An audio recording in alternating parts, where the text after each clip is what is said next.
दोस्तों, ये घटना अमेरिका के वेस्ट वर्जीनिया राज्य के ग्रामीण क्षेत्र ग्रीन बियर काउंटी में आज से करीब 125 साल पहले घटी थी।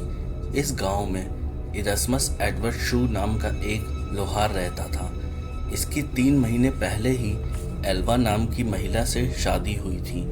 जनवरी 1897 की एक रात एडवर्ड ने अपने पड़ोस के एक लड़के को काम करने वाली जगह से घर भेजा ताकि वह देख सके कि उसकी नई नवेली पत्नी को बाजार से कुछ चाहिए तो नहीं। जब यह लड़का उसके घर के दरवाजे पर पहुंचा तो उसने एल्वा को सीढ़ियों के नीचे पड़ा पाया। एक पल के लिए वह लड़का ठिठक गया।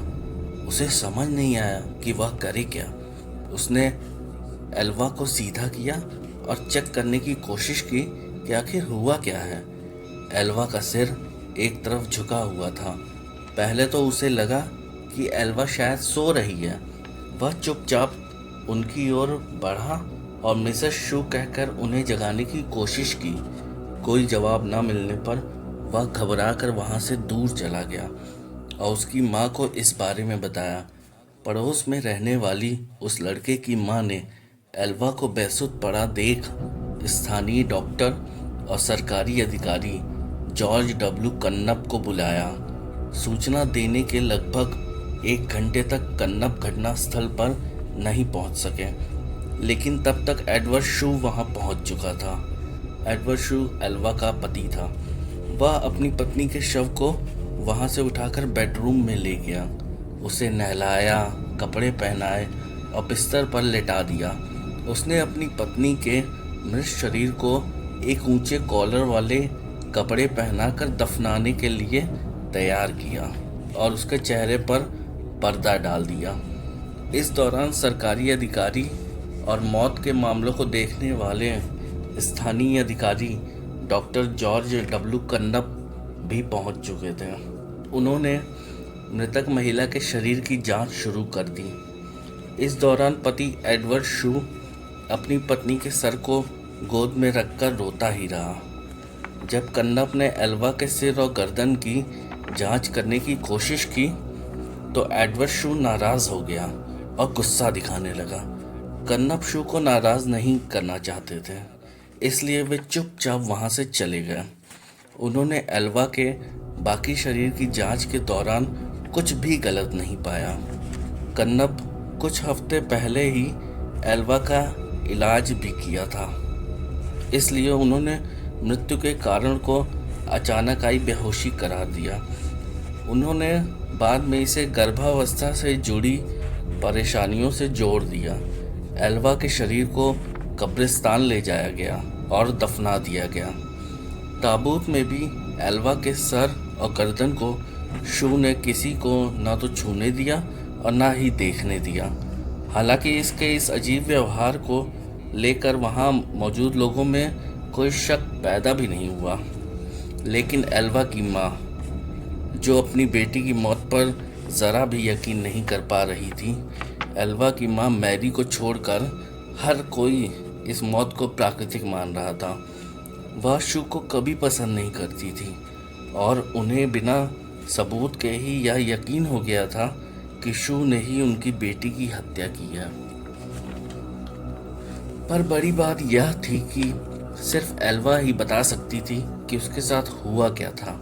ऐसे में मैरी ने एल्वा की आत्मा से बात करने का फैसला किया।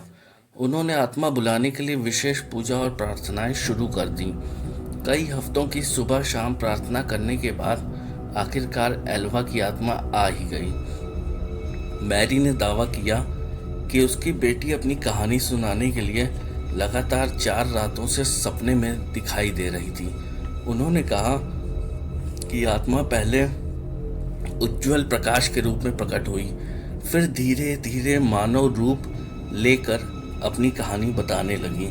इस दौरान कमरा पूरा ठंडा हो जाता था, लेकिन 4 रातों तक एल्वा की आत्मा ने उसकी माँ को सपने के जरिए पूरी कहानी बताई।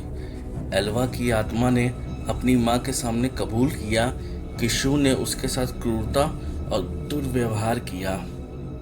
एक रात जब एल्वा ने रात के खाने में मीट नहीं बनाया तो शू ने एल्वा से खूब मारपीट की। और गर्दन तोड़ दी। इस घटना के बाद एल्वा की मां सरकारी वकील जॉन के पास गई और मामले को खोलने की अपील की। जॉन ने उसकी कहानी पर विश्वास किया और आसपास के लोगों से पूछताछ शुरू कर दी। शू के पड़ोसियों ने एल्वा के अंतिम संस्कार के दौरान उसके अजीब व्यवहार के बारे में जॉन को बताया। डॉक्टर कन्नप ने भी स्वीकार किया कि उन्होंने एल्वा के शव को पूरी तरह से जांच नहीं किया था। सरकारी वकील जॉन के लिए ये दोनों बयान शव के फिर से परीक्षण के लिए आदेश प्राप्त करने के लिए पर्याप्त थे। उन्होंने कोर्ट के आदेश से शू की आपत्तियों के बावजूद शव को कब्र से बाहर निकलवाया और जांच के लिए मोर्चरी लेकर गए। पूरी जांच होने के बाद रिपोर्ट आई जिसमें लिखा था कि एल्वा की मौत दम घुटने से हुई थी। उसकी गर्दन पर गला घोटने के निशान पाए गए थे, जिससे गर्दन की नस और कोशिकाओं को काफ़ी नुकसान पहुंचा था और गर्दन की हड्डी भी टूट गई थी। रिपोर्ट आने के बाद शू को मौत का गुनहगार माना गया और उसे सज़ा भी मिली। ये घटना उस समय की बहुत चर्चित घटना थी। दोस्तों, अगर आपको ये सच्ची कहानी पसंद आई हो तो प्लीज़ मेरे चैनल को लाइक, शेयर, सब्सक्राइब करें और कमेंट करके बताएं कि मैं इसे कैसे इम्प्रूव कर सकता हूँ। Thank you.